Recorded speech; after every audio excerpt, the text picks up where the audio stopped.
Okay, now I've got both tracks laid and glued in place in the engine shed. I put the end stops on the rails there, like the CN type, and glued them on.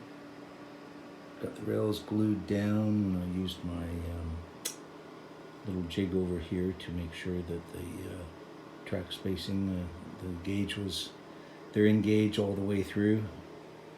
And they're glued down nice and tight.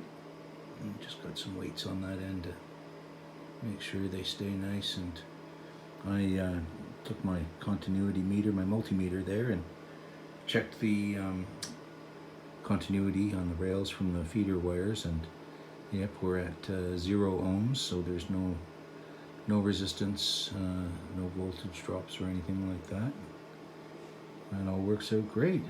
So we're getting there. Next step, I think, for the engine shed, well, I want to wire, I don't know, next step will either be, probably be wiring up the feeder wires, although, or laying the other tracks. There's so much to get done.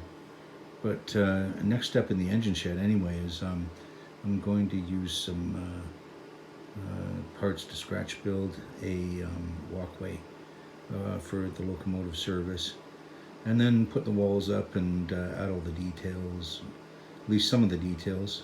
I'm going to make the roof removable, get the crane in there and glue it in place. It's not going to move. Once it's in there, I need to glue it and make sure it stays where it is. I don't want it moving around in there or dropping off the rails or whatever. And I've got to do a lot of, I got the yellow lines painted, but I've got to, do some weathering in there, because that sure don't look like a shop floor, does it? It's too neat, too tidy. Anyway, it's coming along good. End of the line here, boys. All right, catch up soon. I'll catch up with you with the next bit of progress.